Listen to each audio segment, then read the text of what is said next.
ఇక్కడ తెలంగాణలో కేసీఆర్ గారి పాలన,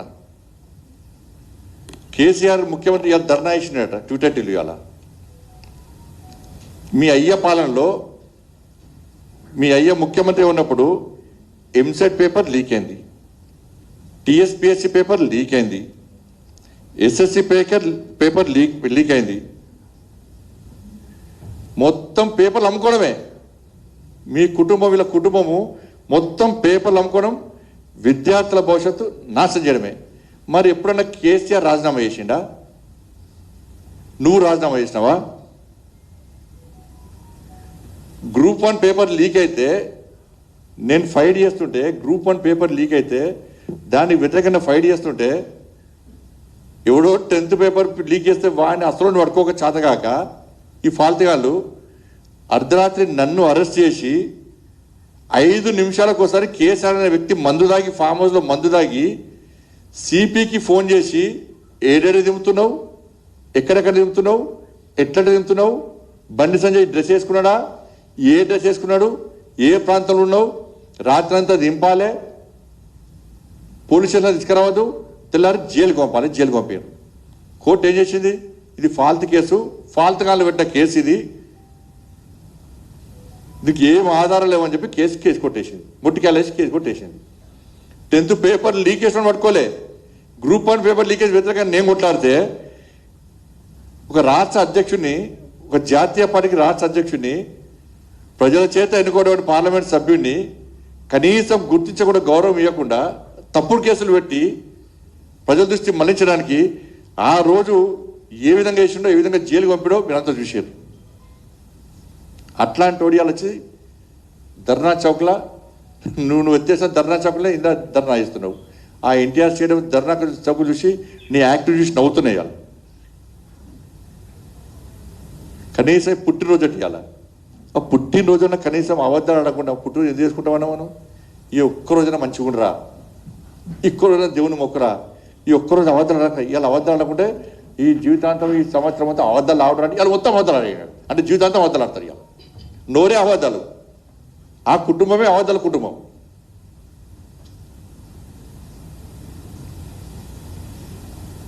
వాళ్ళ మూర్ఖుడా, మీ బినామీ సంస్థ వల్ల, గ్లోబరీనా సంస్థ వల్ల 27 మంది ఇంటర్మీడియట్ విద్యార్థులు 27 మంది ఇంటర్మీడియట్ విద్యార్థులు ఆత్మహత్య చేసుకున్నారు. ఇదే తెలంగాణలో. నేను చాలామంది విద్యార్థులు శివాల దగ్గరికి పోయాను. నేను ఏమన్నావు అప్పుడు? కంప్యూటర్ తప్పు చేస్తే నాకేంది అన్నావు. మరి ఇప్పుడు ఎవరిని న్యాయ చేసిండేడా? ఎవరు తెచ్చినాడా? గ్లోబరీ అనేటువంటి మూర్ఖ సంస్థ వల్ల, మీ బినామీ సంస్థ వల్ల 27 మంది విద్యార్థులు ఆత్మహత్య, పసిపిల్లలు ఆత్మహత్య చేసుకున్నట్టు సిగ్గులేదు? వాళ్ళు కూడా జంజీ ఎప్పుడు? ఇవాళ ధర్నా వేస్తున్నావు, జంజీలు అంటూ ధర్నా వేస్తున్నావు. ఆ విద్యార్థులు అడగాలి, ఇది గల్లబట్టి అడగంటారు. ఇవాళ అరే ఫాల్తుగా 27 మంది విద్యార్థులు చనిపోయారు నీ మూర్ఖత్వం వల్ల, నీ బినామీ సంస్థ వల్ల. మరి దాని గురించి ఏమంటావు? టీఎస్పీఎస్సీ పేపర్ లీక్ చేసినావు, దాని గురించి ఎందుకు మాట్లాడతలేవు? ఇవాళ 10th పేపర్ లీక్ అయింది, దాని గురించి ఎందుకు మాట్లాడతలేవు? ఇవాళ ముసలి కన్నీరు కారుతున్నావు. ఈయన కట్ట ఢిల్లీలోనట విద్యార్థుల ఆందోళన కళ్ళ నిలచ్చినాయట. నీకు మానవత్వం లేదు, మూర్ఖుడి నువ్వు, నీ కళ్ళ నిలుస్తాయి. ఢిల్లీలో ఆందోళన కళ్ళ నిలచిన బాధ అనిపించిందట. మరి ఇంటర్మీడియట్ విద్యార్థులు చచ్చిపోతే బాధ అనిపించలేదా? మానవత్వం లేదా? మనిషివి కాదా నువ్వు? మా పిల్లలకు అన్యాయం జరిగింది అని చెప్పి పిల్లల తల్లిదండ్రులు బోర్డ్ ఆఫ్ ఇంటర్మీడియట్కి వచ్చి ఆందోళన చేస్తే, న్యాయం చెప్పని కొడితే పుట్టు అడితలు కొట్టాడు. ఇవాళ పోలీసులను కొట్టుమంటున్నావు కదా. ఆ రోజు ఇదే ప్రజలు తెలంగాణ రాష్ట్రంలో మీ ప్రభుత్వ పాలనలో 10 సంవత్సరాల్లో ప్రజలు తిరగబడితే తెలంగాణ రాష్ట్రంలో మీరు మిగలపోదురు, పోలీసులు మిగలపోదురు. మీ అరాచకాలకు ఆ రోజు ఇంటర్మీడియట్ విద్యార్థులు చనిపోతే వాళ్ళ తల్లిదండ్రులను కొట్టారు, పిల్లలను కొట్టారు. ఇవాళ జంజీ విద్యార్థులు ఇవాళ ప్రశ్నించాలి ఇవాళ కేటీఆర్ను. ఆ రోజు లీకేజ్ చేసినప్పుడు కారణం ఎవరు? నువ్వు కాదా? ఏం చర్య తీసుకున్నావు? మీ అయ్యందుకు రాజీనామా వేయాలి, నువ్వెందుకు రాజీనామా వేయాలి, ఎందుకు లాఠీ చార్జ్ చేసినావు, మా తల్లులు ఎందుకు అలగొట్టడం అని చెప్పి అడగాలి. ఒకసారి చూడండి గ్లోబల్ నా సంస్థ అది ఇంటర్మీడియట్ విద్యార్థులది. వాళ్ళు చేసే తప్పుకు మా పిల్లలు బలైపోతున్నారు. దానికి సమాధానం లేకుంటే విద్యాశాఖ వాళ్ళు ఎవరు లేదు. నన్ను ఫస్ట్ ఇయర్ 81% వచ్చింది. సో నేను ఇప్పుడు సెకండ్ ఇయర్ కంప్లీట్ అయితే మిగతా అన్ని సబ్జెక్ట్స్ పర్లేదు, చాలా బాగా వచ్చాయి. ఓన్లీ మ్యాథ్స్ 2Bలో 16 వేసి ఫెయిల్ చేశారు.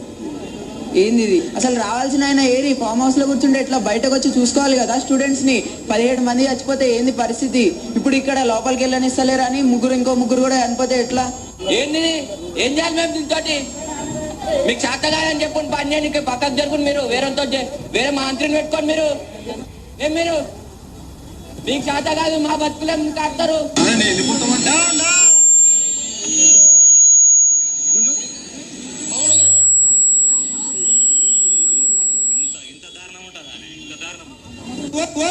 వాళ్ళు చేసే తప్పుకు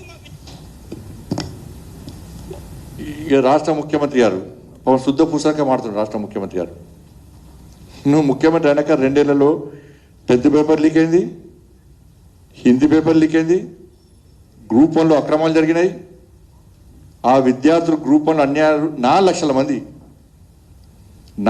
మంది విద్యార్థులు నిరుద్యోగ యువత ఇవాళ రోడ్ల మీద తిరుగుతున్నారు. పాపం గ్రూప్ 1 విద్యార్థులు 4 లక్షల మంది దాదాపు కోట చుట్టూ తిరుగుతున్నారు. ఢిల్లీలో సుప్రీంకోర్టు కొట్లాడుతున్నారు నీ మూర్ఖత్వం వల్ల. Railway station వండుకుంటున్నారు. కోర్టు ఫీజులు కట్టలేక 5 రూపాయలు 10 రూపాయలు 100 రూపాయలు 1000 రూపాయలు చందాలు వాళ్ళు చందాలు వేసుకొని కోర్టుల ఫీజు కట్టే పరిస్థితి. ఇక్కడ కోర్టు జడ్జిమెంట్ ఇచ్చినాక కూడా కనీసం వాళ్ళకి న్యాయం చేయకుండా మళ్ళను హైకోర్టు పోతివి. ఆడ అడ్వకేట్ సరిగా వాదించలేదు, కోర్టు మీ ఫేవర్ ఇచ్చే మళ్ళీ సుప్రీంకోర్టు వాయే. కనీసం వాళ్ళు ఇప్పటికీ బాధపడుతున్నారు.